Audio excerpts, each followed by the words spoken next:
Hi everyone, welcome along to today's video. So I've been asked by one of my subscribers, what can you do about a noise that he gets every time someone flushes a toilet in the night? The roof tank ballcock up in the loft makes a terrible noise. Yeah, I know, and I've someone else actually the other week asked me about a toilet cistern they've got where they flush the loo and just the actual cistern itself makes a terrible racket filling up. Lastly, yeah, something else. Someone opens a tap and they get this kind of bang. Open it up, bang. And what can they do about it? Well, there is a fairly easy answer. A cheap cure we want, don't we? Something that anybody could do that's not too difficult to cure these problems. Now look, there are expensive things out there like pressure reducers with a valve and all this that you could fit on your incoming main and it gets the pressure down, but we're not talking about those sort of things. They're a bit more of a plumber's job really.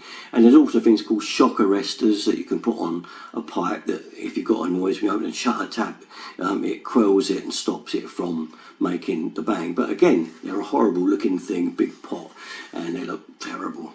But what looks best? Well, fair enough, an isolation valve does.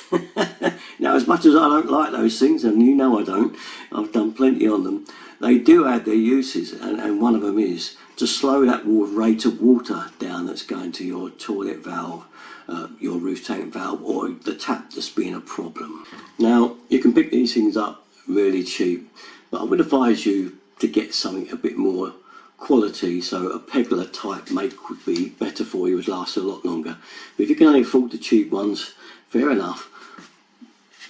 Now look, there's the valve, you can see it shut there, and gradually I can open it up like that. So what we're talking about doing here is flushing your loo, say, if that's what's making the noise, fit this on, and then gradually turning it so that it's going slower and slower and slower to the toilet. And when it's stopped making a noise, if it's still filling fast enough, you've got it right. Now the thing with these is what you could do is just don't touch it again. Leave it alone. Don't be tempted to move it in a few years' time. Just leave it where it is, all right?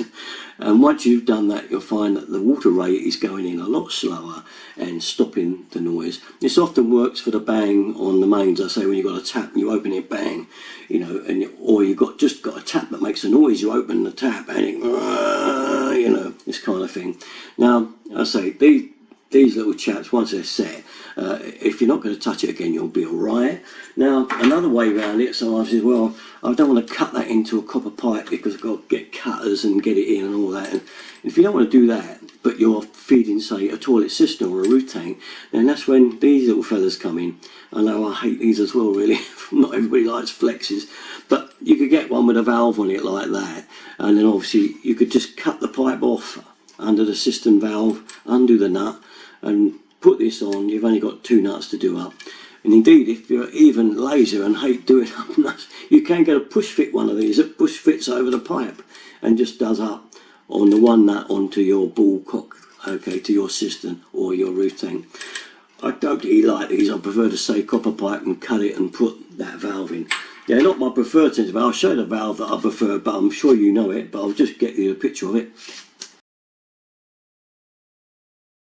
Full way, quarter turn, lovely valves. But I do appreciate the handle's a bit long, it got to be in the right situation. You can turn it, you can take the handle off, make it look better, but then you'll probably put it in a drawer and forget where it is when you need it if you wanted to change anything. And you know, it's just not quite as easy as you think when you've got that ball valve there. It's better to have the small valves here. Here then is what I'm talking about, and there's my valve there I've just shown you, and it's going into the toilet valve there to slow that down. Although in actual fact mine is okay, I've put it on there just to isolate it a couple of weeks back because I had a bit of trouble with that valve. But anyway, I've got that, I can slow it down if I want to on that feed. So when I flush it, I can shut this down. There's the feed going in, and I can close it up right off if I want, you see. So I can turn it down to make it something more like that.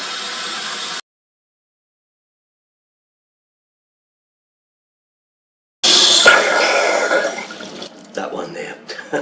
There we are then, one well worth trying. Even if you put one on it, don't get much success. It usually do work 90% of the time. You may still have to go for a shock arrestor or obviously a proper pressure reducing kit, which you can buy with the little gauge and everything. But they're the easiest option. Work most of the time for me anyway. I'm sure they will for you. Okay then, that's it. Just a little tip for today. I'll catch you next time, guys. Bye bye.